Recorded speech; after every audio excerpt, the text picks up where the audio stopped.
So இது part 2 video. நான் என்னென்ன பொருள் வாங்கியிருந்தேன் காமிக்கிறதுக்கு. ஸோ தங்கச்சி கொஞ்சம் கடுப்பேத்திட்டு இருந்தா, அவளை கொஞ்சம் வெறுப்பேத்திட்டு அப்படியே பார்க்க தொடங்கிச்சு. ஸோ அந்த இது வந்துட்டு அயன் ரொம்ப நாளாக கேட்டுட்டு இருந்தது ஒரு விளையாட்டு பொருள். ஸோ அது வாங்கியாச்சு.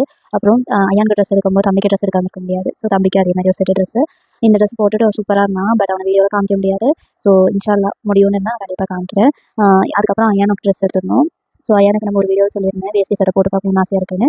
ஸோ அதே மாதிரி வேஷ்டி சட்டை தான் நான் இந்த தடவை எடுத்திருந்தேன். ஸோ உங்களில் எத்தனை பேருக்கு இந்த மாதிரி குழந்தைங்களுக்கு வேஷ்டி சட்டை போட்டு பார்க்கறது பிடிக்கும்னு சொல்லி கமெண்ட் பாக்ஸில் கமெண்ட் பண்ணுங்கள். எனக்கு இது திடீர்னு தோணும் ஒரு ஆசை. ஸோ அதனால் எடுத்து அப்படியே போட்டு பார்த்தாச்சு. ஸோ சூப்பராகவே இருந்தால் இன்ஷால்லா நான் அதோட ஃபோட்டோ வந்துட்டு நம்மளோட இதில் அப்லோட் பண்ணுறேன். ஸோ அதுக்கப்புறம் பார்த்திங்கன்னா ஒரு கேப் வாங்கியிருந்தேன். ஏன்னா அங்கே பெருந்துறையில் ஹீட் ஜாஸ்தி. ஸோ இப்போ மழையும் வரனால அயன் கண்டிப்பாக கொடையெல்லாம் பிடிக்க விட மாட்டான். ஸோ அதனால் கேப்பு பின்ன ஒரு கிளாஸ் வாங்கியிருந்தேன். சும்மா போட்டு நடக்கிறமேனா அயன் இடையில எடுத்து கொடுக்க சொல்லிட்டு வந்து போட்டுருந்தான். ஸோ அதுக்கப்புறம் என்ன வாங்கியிருந்தேன்னு பார்த்திங்கன்னா செப்பல் வாங்கியிருந்தேன். ஸோ அயனுக்கு வந்துட்டு செப்பல் நான் கார்னர் வாங்கலன்னு சொல்லியிருந்தேன். ஸோ எந்த மாதிரி செப்பல் வாங்கியிருந்தேன்னா வேஷ்டி சட்டை எடுத்தேன்னு சொன்னேன் இல்லையா. ஸோ அதுக்கு பேரிங்காக வந்துட்டு எடுத்திருந்தேன் இந்த மாதிரி செப்பல். ஸோ எல்லாமே போட்டால் எனக்கு சூப்பராக இருந்துச்சு.